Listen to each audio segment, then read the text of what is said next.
Here's the president. My fellow Americans, I'm speaking to you tonight from behind the resolute desk in the Oval Office.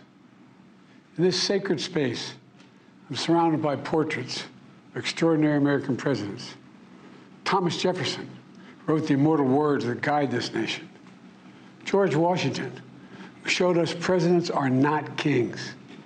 Abraham Lincoln, who implored us to reject malice. Franklin Roosevelt, who inspired us to reject fear. I revere this office, but I love my country more. It's been the honor of my life to serve as your president. But in the defense of democracy, which is at stake, I think it's more important than any title. I draw strength and I find joy in working for the American people. But this sacred task of perfecting our union is not about me. It's about you, your families, your futures. It's about we, the people. And we can never forget that. And I never have. I've made it clear that I believe America is at an inflection point. One of those rare moments in history when the decisions we make now will determine our fate of our nation and the world for decades to come. America's going to have to choose between moving forward or backward, between hope and hate, between unity and division. We have to decide, do we still believe in honesty, decency, respect, freedom, justice, and democracy? In this moment, we can see those we disagree with not as enemies, but as fellow Americans. Can we do that? Does character in public life still matter?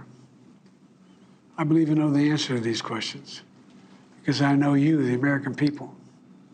And I know this, we are a great nation because we are good people. When you elected me to this office, I promised to always level with you, to tell you the truth.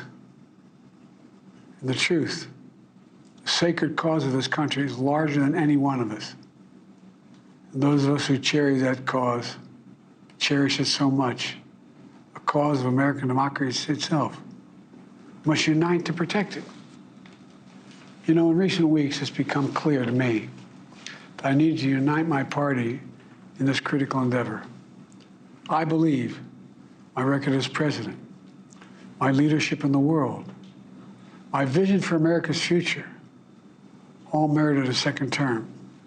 But nothing can come in the way of saving our democracy. That includes personal ambition. So I've decided the best way forward is to pass the torch to a new generation. That's the best way to unite our nation.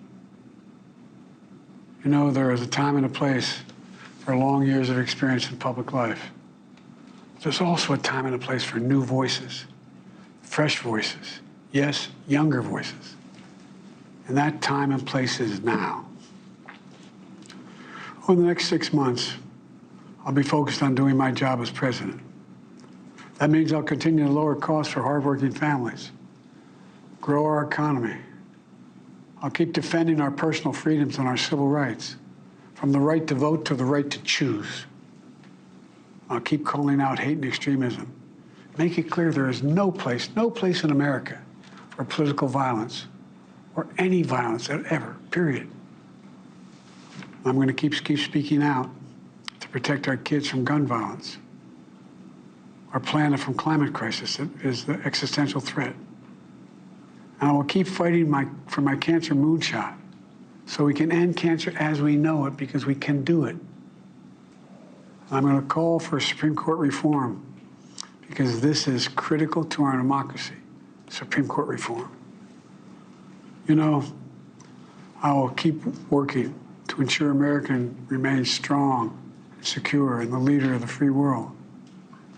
I'm the first president in this century to report to the American people that the United States is not at war anywhere in the world.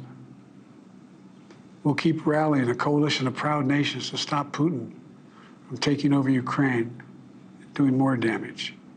We'll keep NATO stronger, and I'll make it more powerful and more united than any time in all of our history. I'll keep doing the same for our allies in the Pacific You know, when I came to office, the conventional wisdom was that China would inevitably surpass the United States. That's not the case anymore. And I'm going to keep working to end the war in Gaza, bring home all the hostages, and bring peace and security to the Middle East and end this war. We're also working around the clock to bring home Americans being unjustly detained all around the world. You know, we've come so far since my inauguration. On that day, I told you, as I stood in that winter, we stood in a winter of peril and a winter of possibilities. Peril and possibilities. We were in the grip of the worst pandemic in the century, the worst economic crisis since the Great Depression, the worst attack on our democracy since the Civil War. But we came together as Americans. We got through it. We emerged stronger, more prosperous, and more secure. Today, we have the strongest economy in the world, creating nearly 16 million new jobs, a record. Wages are up. Inflation continues to come down. The racial wealth gap is the lowest it's been in 20 years. We're literally rebuilding our entire nation, urban, suburban, rural, and tribal communities. Manufacturing has come back to America. We're leading the world again in chips and science and innovation. We finally beat Big Pharma after all these years to lower the cost of prescription drugs for seniors. And I'm going to keep fighting to make sure we lower the cost for everyone, not just seniors. More people have health care today in America than ever before. And I signed one of the most significant laws helping millions of veterans and their families who are exposed to toxic materials. You know, most significant climate law ever in the history of the world. The first major gun safety law in 30 years. And today, the violent crime rate is at a 50-year low. We're also securing our border. Border crossings are lower today than when the previous administration left office. I've kept my commitment to appoint the first black woman to the Supreme Court of the United States of America. I also kept my commitment to have an administration that looks like America and be a president for all Americans. That's what I've done. I ran for president 4 years ago because I believed and still do that the soul of America was at stake. The very nature of who we are was at stake. And that's still the case. America's an idea. An idea stronger than any army, bigger than any ocean, more powerful than any dictator or tyrant. It's the most powerful idea in the history of the world. That idea is that we hold these truths to be self-evident. We're all created equal, endowed by our Creator with certain inalienable rights: life, liberty, pursuit of happiness. We've never fully lived up to it, to this sacred idea, but we've never walked away from it either. And I do not believe the American people will walk away from it now. In just a few months, the American people will choose the course of America's future.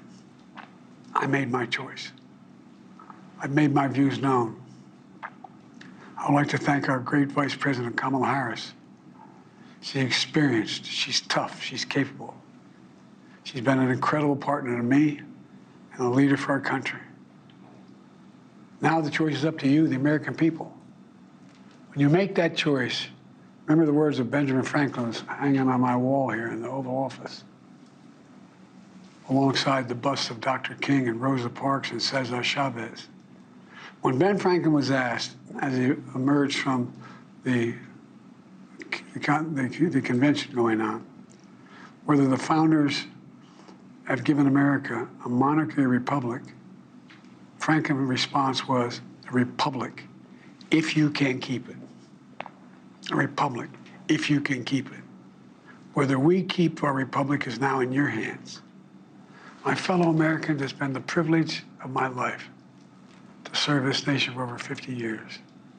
Nowhere else on earth could a kid with a stutter, from modest beginnings in Scranton, Pennsylvania, and Claymont, Delaware, one day sit behind the resolute desk in the Oval Office as President of the United States.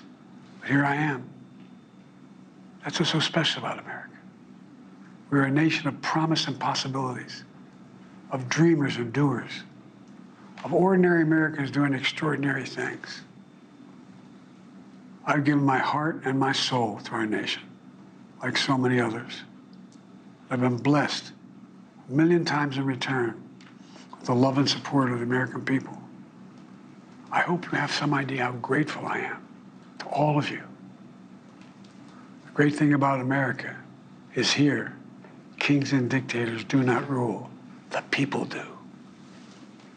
History is in your hands. The power is in your hands. The idea of America lies in your hands. We just have to keep faith, keep the faith, and remember who we are. We're the United States of America, and there's simply nothing beyond our capacity when we do it together. So let's act together, preserve our democracy. God bless you all. May God protect our troops. Hey, thank you for watching. Please go to newsnationnow.com, newsnationnow.com, and you can find NewsNation on your television provider. And don't forget to click the red subscribe button down below. Then you will get more of NewsNation's fact-driven coverage.